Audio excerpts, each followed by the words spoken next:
जिसने पूर्ण विश्वास किया भगवान स्वयं आए। एक घने जंगल में एकांत कुटिया के भीतर एक महान संत प्रभु की भक्ति में लीन रहते थे।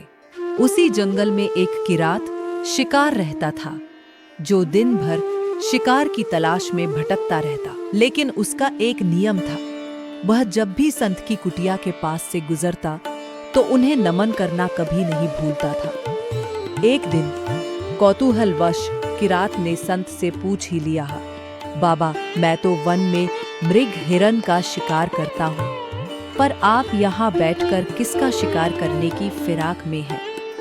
संत की आंखों से अविरल अश्रु बहने लगे। वे रुंधे गले से बोले, बेटा, मैं उस श्री कृष्ण का शिकार करना चाहता हूँ जो चितचोर है। किरात ने भोलेपन से पूछा, अरे बाबा, रोते क्यों हो? मुझे बताओ वो दिखता कैसा है? आप बस हुलिया बता दो, मैं उसे पकड़कर आपके चरणों में डाल दूंगा। संत ने अपने इष्ट का मनोहारी वर्णन किया।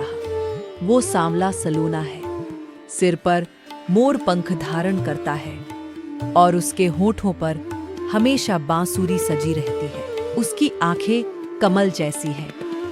किरात ने अपने धनुष को कसते हुए प्रतिज्ञा की, बाबा, निश्चिंत रहिए, जब तक आपके उस शिकार को पकड़ नहीं लाता, मैं अन्न तो क्या, पानी की एक बूंद भी ग्रहण नहीं करूंगा। किरात जंगल में गया और एक जगह जाल बिछाकर बैठ गया। उसकी आंखों में बस वही सांवला सलोना चेहरा था जिसका वर्णन संत ने किया था। एक दिन बीता, दूसरा दिन बीता, तीसरा दिन आ गया।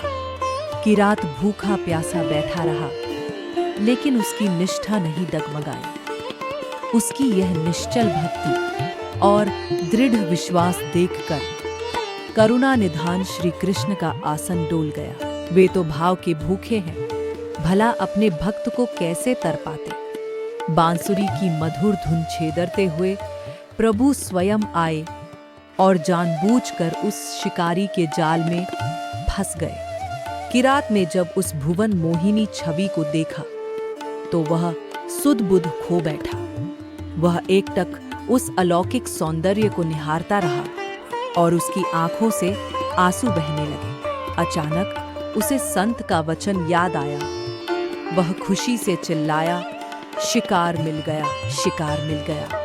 फिर उसने बड़े अधिकार से प्रभु की ओर देखा और बोला, अच्छा बच्चू, 3 दिन तक मुझे भूखा प्यासा रखा, अब मिले हो और ऊपर से मुझ पर अपना जादू चला रहे हो। श्याम सुंदर उसके इस भोलेपन पर रीझ गए और मंद मंद मुस्कुराते रहे। किरात ने बिना किसी औपचारिकता के त्रिलोकीनाथ को किसी सामान्य शिकार की तरह अपने कंधे पर लाद लिया और संत की कुटिया की ओर चल पड़ा। किरात ने कुटिया के बाहर से ही आवाज लगाई, बाबा, बाहर आइए, मैं आपका शिकार पकड़ लाया हूँ। संत बाहर आए और दृश्य देखकर स्तब्ध रह गए। उन्होंने देखा कि किरात के कंधे पर स्वयं पर ब्रह्म श्री कृष्ण है और जाल के भीतर से मुस्कुरा रहे हैं। संत के पैरों तले जमीन खिसक गई। वे दौड़कर किरात के चरणों में गिर पड़े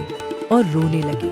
कांपते हुए स्वर में संत ने प्रभु से पूछा, हे नाथ, मैंने बचपन से घर बार छोड़ा, कठोर तप किया, भजन किया, फिर भी आपके दर्शन दुर्लभ रहे और इस शिकारी को मात्र 3 दिन में आप मिल गए। यह कैसा न्याय है?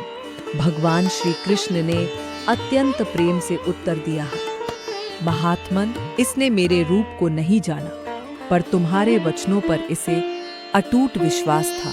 इसका प्रेम निष्कपट और निश्चल था, जिसने पूर्ण भरोसे के साथ मेरा इंतजार किया। मैं उसके पास आए बिना कैसे रह सकता था?